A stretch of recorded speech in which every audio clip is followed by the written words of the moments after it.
Les lauréats du prix Plume Anti-Tabac ont été reçus au siège de l'OMS Côte d'Ivoire. Cette cérémonie de réception des journalistes lauréats était l'occasion pour l'Organisation mondiale de la santé d'échanger avec les journalistes sur les questions liées à la lutte contre le tabagisme.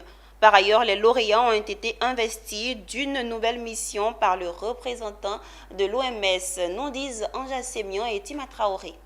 Avoir accès au local du siège de l'OMS Côte d'Ivoire semblait chose impossible pour les hommes de médias jusqu'à ce jour. Les lauréats du prix Plume Anti-Tabac édition 2021 et 2022 ont été reçus par le représentant pays de l'Organisation mondiale de la santé. Une journée porte ouverte comme on pourrait la qualifier en raison de la visite des lieux par laquelle cette rencontre a débuté. Comblés par la visite, les échanges entre journalistes et responsables de la structure ont donné le sentiment d'assister à une conférence de presse et pourtant, il s'agissait d'apporter plus d'informations sur les actions posées par l'OMS en faveur de la santé publique et de la lutte contre le tabagisme. Je dis fléau parce que le tabagisme fait des ravages au niveau de la jeunesse.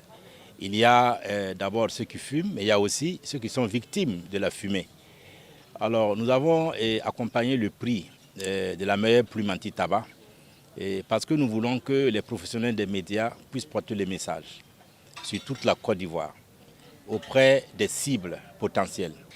Juste dire merci au représentant pays de l'OMS, le docteur Jean-Marie Vianney Yameogo.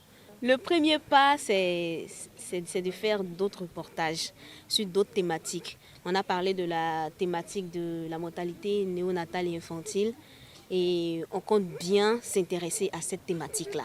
L'implication des hommes de médias dans la lutte contre le tabagisme est l'initiative du réseau des communicateurs pour la lutte contre la toxicomanie, le tabagisme et l'alcoolisme en milieu scolaire et universitaire, un projet piloté par le PNLTA et qui entend s'étendre sur le territoire national. Plume Anti-Tabac rentre dans le cadre de la promotion de la santé, dans le cadre de la sensibilisation de la santé, la promotion de la santé.